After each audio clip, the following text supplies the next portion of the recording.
Hi guys, welcome to the game plan. I'm Lindsay. I'm Rico. And today we're doing fun introductory games. Yes. Games that we like to introduce to people because neither one of us like Ticket to Ride. Yeah. So that might be the best gateway game, but it's not the one that we usually pull out. Correct. Or even own. I tried to rank mine as ones that I think would fit well for casual and new gamers, kind of just generally would be liked by those. Ones that I like to play also and kind of, that gateway area. And then the one that drove for the most for me is how much I like to use it as an introductory game, like specifically introducing new game concepts to new players. And so my number one is maybe not my favorite of the list, but it's the one that is the most introductory of the ones that I've put. And I chose introductory games and then I put them in the order of which I like to play them. Okay. So we did it a little differently. That's okay. That's fine. Variety is the spice of life. All right, who wants to start? You start. You want me to start? All right. So my number 5 is Mechs versus Minions. Okay. So the reason... That's odd. Really? It's kind of a heavier game. Okay. I mean, I guess... Okay, continue. So the reason that I like it as an introductory game is, one, the table presence, right? So if you're... It's a cool looking game. It's a great looking game. If you're introducing someone to the hobby, this is just eye candy all day long, right? So I love the table presence of this game. It just looks fantastic out on the table, and the box as you're unopening is very awe-inspiring.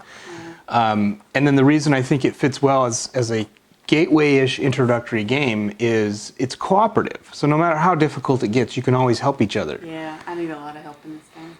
So those are the two big reasons that I chose on this list. Yeah, it's a pretty good co-op. The caveat to that, I think, as far as looking for games as introductory, if you're going to own this game, you might find yourself playing the same scenario over and over. Oh my gosh, yes, because everybody you teach it to, you have to start at the beginning. And I put this down as campaign redundancy. Yeah, because that's kind of why we haven't gotten very far. Yeah, I mean, I've played out to maybe the 8th scenario, and I've probably played, of the first 8 scenarios, I've probably played the first 5 a dozen times, and then the last 3 twice. Yeah. It's just, you get way more of the early scenarios played. But this is, I think, in general, campaign style games, you're going to run into this problem. That's just the nature of them. Because every time you start, you got to start over. Yep. So yeah. Okay, my number 5 is Adrenaline. Oh, good. Yeah. I didn't even think of this one. That is a really great choice. Because it's really simple to learn. Yeah. And anybody who's played a video game gets it immediately. Like, oh, I'm shooting stuff. Right. It's still. Yeah. It's fun. It's very death positive, is how I put it. Okay. Because you can't be.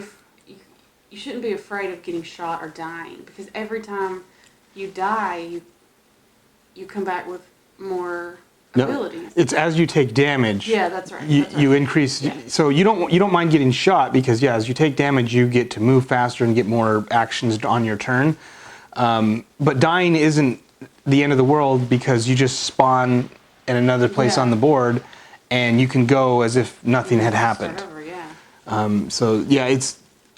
And you're less of a target after you die, because you come back worth less points.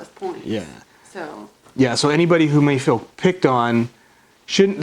Basically, nobody should feel picked on, because if people are picking on people, they're not getting maximizing their points, and the person who's getting picked on is probably going to win, because they're not going to be worth any points. Everybody's always shooting them, so they're always going to have full power, and they're going to be able. And they're just going to be able to. So we've never seen that happen, but I think that would probably happen if it went that way. Probably.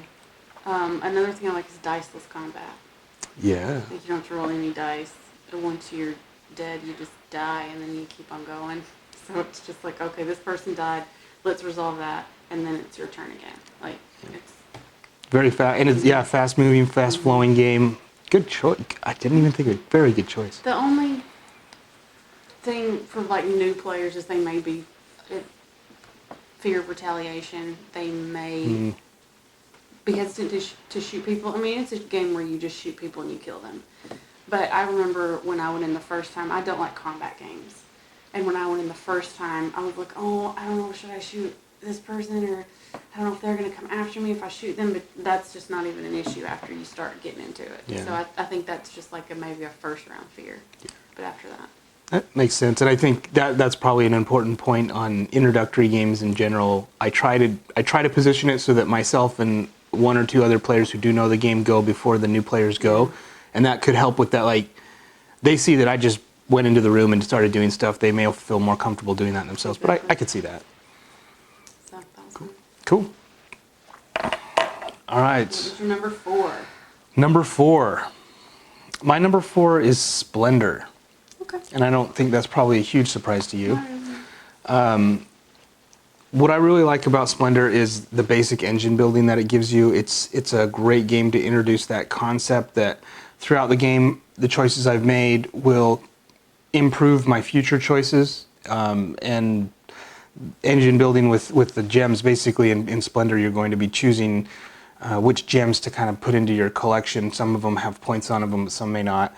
But then those gems now count towards the purchasing of following gems, later purchases in the game. And it's super simple to play that way. And it's a great introductory game for that reason. Is like, oh, I really just need to make a choice of, do I want to buy what's out on the table? If I do, then spend it. If I don't have enough to spend, then I need to acquire enough so that next time I can. That's really it. And the depth, that's the second one, is like the depth. That simple concept can provide a great amount of depth. Like, seasoned players, there's tournaments of this game that have really in-depth strategies. It's something simple enough and fun enough that you don't have to have a lot of knowledge of the game to really understand what you're supposed to do and enjoy doing it. But if you've played it 50 times, you can still explore the depth. Like on the app, how many times have you played that game? Oh my God. And you still like playing it. Yeah. So yeah, there's lots of replayability there. The one caveat I have on this one is I've kind of found I'm not particularly a needs to have theme, right? Like, I don't care if it has theme, I'm fine with it. If it doesn't have theme, I'm fine with it. I have found that new players really latch on to theme, right? Like, there's something about, like, oh, that game's about zombies, and I'm like, well, yeah, but maybe, but you don't feel that way. Like, it doesn't matter to me. This one, there is no theme. And so if you have a player that you're wanting to introduce to games and they just are latching onto themes, what are you going to be doing in this one? Well, maybe not the best one, because you're just kind of you're a company of mining for, extracting and delivering gems. Yeah. Not super awesome. Like, so that would be like, okay, if you maybe you're just playing with someone who likes abstract puzzles, this would be a fantastic one. But if you're playing with somebody who likes, video games and lots of theme and whatever they're doing, this may not be the best one. Mm-hmm. That All makes right. sense. So what's yours? My number 4 is Kanagawa. I really like this game. It's so pretty. One of the things that I like most about it is I called it artful balancing. Okay. You get a card and there's multiple uses for the card. And that's the other thing that I like about it the most. Nothing's wasted. So you pull a card, you pull actually multiple cards if you've skipped around. So you put out cards for all the people playing, and then you can either choose to take your card or you can pass. And if everybody passes, you put out more cards. And if you pass again, you put out up to 3 cards. So you could be getting 3 cards a round. Mm-hmm. And then you either choose to add it to your panorama and paint it, or add it to your palette and get another color. So you have to just figure out which way you want to do. So you have to artfully balance your cards. All right. Okay. Well put. And then the only thing that I can say bad about this game is it's hard to sometimes tuck the cards under each other. It is. It's a little fiddly that way. It can be a little fiddly. It's a little card game. It does have a relatively small footprint, but if you're at a very small footprint is the only thing you have, you might find that it's going to be hard to keep everything tight. Yeah. And you got to get it under just so everything you need to show is showing and everything that needs to be covered is covered. Yeah. So that's the only complaint that I have. But it's a great game. It's a pretty game too. Yeah. I really like that. Very good choice. So we're on to my number 3. So my number 3 is Barren Park. Okay, that's good. And I thought you'd approve of that Good one. Mhm. This is kind of the counterpoint to Splendor in that one of the reasons I like this is because of the theme. Yeah, there's a good theme. It's a theme. It's a cute theme, right? Like it's that first number one I was saying. It will land with casual new gamers, pretty much anyone, right? Who's like, oh, bears at a theme park? Like, why would I ever want to do that? You know, like that's just a cool idea. Yeah. Cool little bear theme park. Cool. And then the second thing, which I think everyone kind of gravitates towards as well, is the polyomino puzzle, right? The Tetris style polyominoes that you're just placing down and trying to cover things the right way and make sure things are showing the right way, and it's just very captivating and fun, and it teases your brain and tickles your brain just the right way. When you get that piece that fits in just perfectly, it's so nice. Yeah, satisfying to complete the objectives, and yeah, it's very good. However, the one caveat would be there is no player interaction, which That's true. to me, I actually enjoy it, that. yeah. And I don't mind some player interaction, but I hear a lot of people say that low player interaction to them is a huge negative, and it's not a negative at all to me. But this one has basically zero player interaction. The only player interaction is there's a race to get to bonus tiles for completing sections of your board, and so I might see what she's about to do, change my strategy slightly just so I can grab something before she does, but it's worth one more point than the one she would have gotten next turn type of thing. Yeah.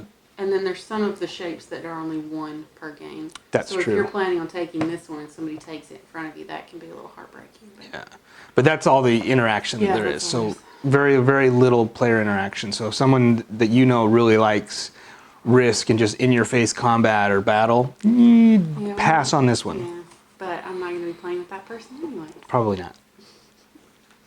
Okay, my number 3? Yes. Vegas Showdown. Okay. I like this game. It's auction forward, but it's very easy to figure out the auction. Sometimes I don't like auction games when you're saying just talking back and forth. Mm-hmm. And on this one, you actually put your little player, little pawn on the number, and then if somebody plays in front of you, you just take it back and you can choose something else. That's just much easier to me for some reason than like verbally doing an auction, because it's like, okay, what did you say? I don't know. And then so this one you can actually look, see what everybody's doing, and then evaluate what you need to do next. It's eventful. Literally, there are events. Every event, yeah, every round there's an event. I like those. Okay. It just adds a little spontaneity to it, or Yeah, changes the flavor of every round is a little bit different, even from game to game. Even if you have the same cards come up from game to game, the way that the game is played out is probably different enough that it even feels different from game to game. You're gonna look at this game and it looks bargain basement. It looks like the bargain bin. But it's really good. You gotta get past that, because like the board you're playing on, or your tableau, is just a piece of paper that folds in half, and it's got things like squares on it. But it's a really good game. You just got to get past that. Yeah, that's the caveat. Yeah, they give you poker chips that don't even have numbers on them. They're just colored. And there's really not even enough for the number of players. Yeah, there's only 125 for everybody, so it's just a little silly. But we just use different money somewhere else. So. Yeah, that's a good one. Good one. All right, for my number 2 is going to be Reef. Oh, yeah. And the reason that I like this as an introductory game is, again, that little bit of the table presence. This one is a small footprint one, but the chunky components are just so satisfying when they clank together, similar to Azul. And I'd consider Azul, but I think this is a better introductory game. Me too. I think the theme again, these little underwater, you can see them, they look like coral fitting together, right? They're just little pieces of plastic, but it's far more thematic in the way that you look at it and experience it than, say, Azul, where you're just putting little blocks next to each other and you're like, oh, they're tiled on the floor, or, it's just not quite the same. So I do think that Azul is maybe more fun gameplay and like puzzle play for me, But this is a better introductory game because Okay. those chunky components and the way that it feels as a table presence, very good.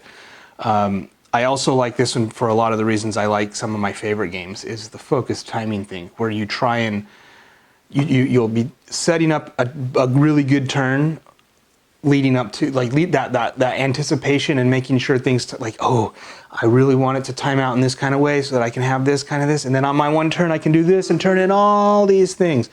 This game has that if it's, I don't want to call it push your luck. It's not really push your luck, but there's a little bit of that thinking, I bet you I can go a little further before I have to do this. Yeah, it's not push your timing. Yeah, push my timing. I just love that. I love that anticipation of when to optimize that turn and it's get something exciting. really big. Yeah, I like that So too. And I like the way you just look down and that's what you've got. You can have all these different levels, but then you're looking down like you're a scuba diver or snorkel or something, and that's what your board is. Yeah. I like that too. the only caveat I have on this one is it is very, very light. It's super light. And then that's what I mean. That's okay for new new casual gamers or whatever. They're probably they're going to be fine with something light. In fact, they'd be upset if it wasn't light. But this one is very much on the lowest end of light of all the games that I have. It's very, very light. So I don't know that, again, anyone would be concerned about this, like the theme or like the game being too light. It's just, that's the one thing is like, if you're looking for a game you can introduce to your gamer, like video gamer buddies or like people who are really into games, this, It's not going to be very good. you may want to step it up just a little bit from this one. Thank you. So, all right. Okay, is it my number 2? Yeah. Seven Wonders. We've introduced this game to a few people, and it was introduced to us early on, and it's fabulous. It is a fantastic game. It's a big game. And I specifically chose not to put it in an introductory list, so I'd like to hear your reasons why you put it on. I mean, it was one of our introductory games, so I thought it was perfect. So that's why, it's because it was introduced. Yeah, the drafting. Drafting. It introduces drafting, which I think is great to learn early. Yes. It opens up a wide variety of things, so it's a drafty game. You get 7 cards, and then you pick one and you pass it around until you have 7 cards, and then you're placing them out. No, they place them each turn. So you pick one and then pass, Yeah. and then it comes out and you resolve it, and then next Right. turn. So yeah, over the course of the 7 rounds, you've placed potentially 7 things in your tableau. And it's got a variety of benefits. Some of the cards that you're going to put out are immediate, and some of them are for later. Some of them are military that you're going to do every round. You're going to evaluate that every round. Some of them are just at the end of the game, and some of them are right now when you put it out. So I think that's really good for somebody to learn early on.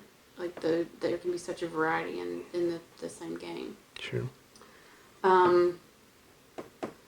The downside would be resource confusion, because you don't actually pay your resources. You're not picking up your cards and turning them in. And I Right. think that confuses people sometimes. It's just if you have it, you're paying it.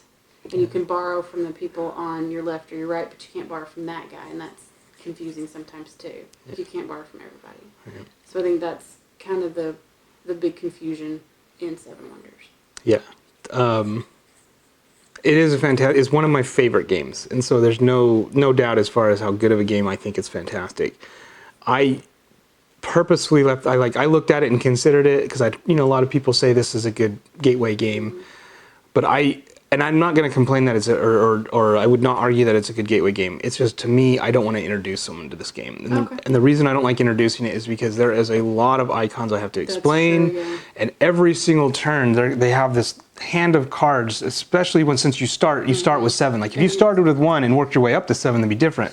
But they're looking at 7 cards and they're like, oh my God, what do I even start? Yeah, that's true. And so you really have to explain every single card to them and what it does every single time until it clicks for them. And who knows how long that'll take. I love drafting, again, very fun for me. But again, that it's so, there's just so much here for someone who's new to the That's a game. good point. So that's why I wouldn't choose that one.